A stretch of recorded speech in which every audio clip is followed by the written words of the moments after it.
को जानिए ठीक से। वो वोट लेता है पिछड़ों से, वो वोट लेता है पिछड़ों से, वो वोट लेता है दलितों से, वो वोट लेता है महादलित से। उसका नेता कौन है? संजय कुमार झा। ये जरा कल्पना करिए, दलितों का राष्ट्रीय अध्यक्ष हमारे जिले का अररिया का संजय झा है। नीतीश को एक बार बड़ी मार मारा खगड़िया में शिक्षक लोग कि नीतीश जूता खाए खगड़िया में और आराम करे अररिया में। संजय झा के समझ रहे कि नहीं? तो ये जो नीतीश है ये बहुत बड़ा फ्रॉड है, और फ्रॉड को समझना बहुत आसान नहीं है। वो यही तमाम लोगों को भरमाता है। उसको तोड़ देने का एक तरीका मैंने तेजस्वी यादव को बताया है, लालू यादव को बता दिया।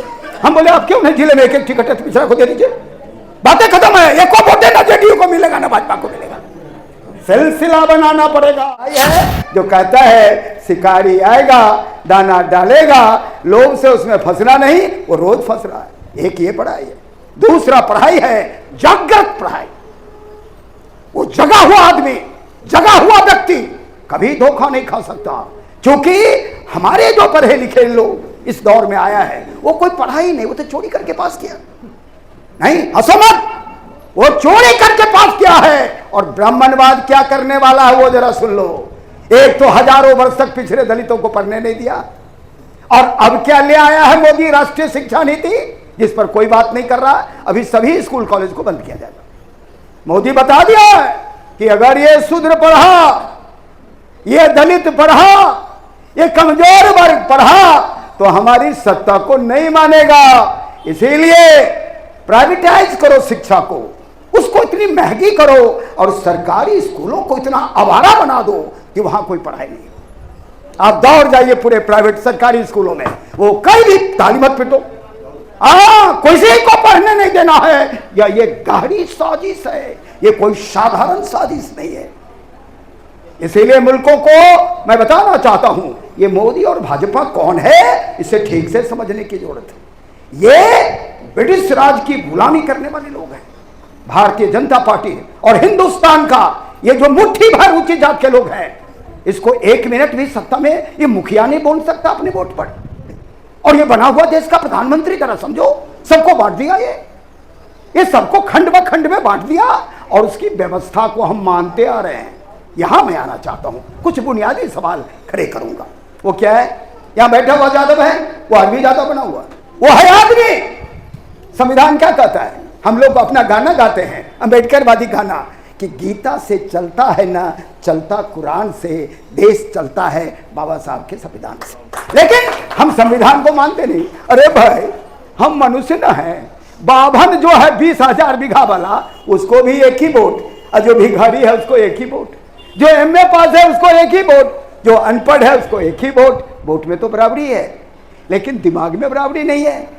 परिणाम यह होता है, थोड़े प्रलोभन, थोड़ा कुछ हासिल करके हम बिक जाते हैं, अपने रास्ते से भटक जाते हैं। इसलिए मित्रों, मैं कहने वाला हूं कि ये जो अति पिछड़ा समाज का लोग हैं, जिसकी आबादी 36% है, अब ये आंकड़े आए, अभी हम बता रहे थे, उनसे मिलने कुछ ज्यादा भाई लोग आए थे, कह रहे थे हम शिक्षा प्रकोष्ठ में हैं, पता नहीं कौन कौन प्रकोष्ठ में है, लेकिन उसके दिमाग में कुछ भी नहीं है। हाँ, ये खाली घुमा फिरा के बात करता है जात की। अरे भाई, आदमी बनिए, जाति में क्यों बंधे हुए हो भाई? देख, पूछिए। हम इसलिए तेजस्वी यादव को मानते हैं कि तेजस्वी यादव क्रिश्चियन में शादी किया। आंखें खुल गई यादवों की। अरे ये क्या किया? यादव का तो सबसे बड़ा नेता लालू यादव है, और उसने क्रिश्चियन में शादी किया। अखिलेश यादव कहां शादी किया? राजपूत में, डिंपल राजपूत है। जितना भी आगे बढ़ा हुआ आदमी है, एक भी IAS IPS को आप देखिए, इसको कहते हैं पढ़ाई। जो पढ़ा वो लड़की से ना शादी करेगा, शादी जात से थोड़े होता है, लड़के से शादी होता है, जात से थोड़े होता है। लेकिन ये 1000 वर्षों में हम नहीं समझ रहे। 1000 साल से यादव बेटी का ब्याह करेगा यादव में, कुर्मी बेटी का ब्याह करेगा कुर्मी में, इस साला कोई नहीं वोट का ब्याह करेगा कोई नहीं में। अरे लड़की से अपना दोस्त जो तुम्हारा धानुक में है, ADM बना हुआ, उसके बेटे से क्यों नहीं करता? क्या दिक्कत है? शिक्षा में देखो कि अच्छा है कि नहीं, देखो खाने पीने में ठीक है कि नहीं, लेकिन जात में करने का क्या बात है? जब ही जात में करिएगा, मोदी को कभी ना भगा पाइएगा। मैं कैसे विधायक हूं यह बता देना चाहता हूं। रात में मैंने बताया है कुछ लोगों को, वो मैं ये बताया कि मैं धनिकलाल मंडल का बेटा हूं, जो 67 में ही स्पीकर हो गए।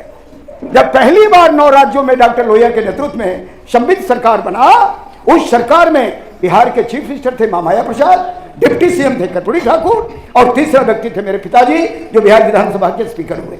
वो बाद में स्टेट होम मिनिस्टर हुए, वो बाद में गवर्नर हुए। तो हम लोग उस परिवार से आते हैं। मेरे पिताजी ने क्या कहा? मेरे पिताजी ने एजुकेट किया धानकों को, क्योट को, सभी अमात को, जो भी अति पिछड़े दलित जात के लोग थे उनको।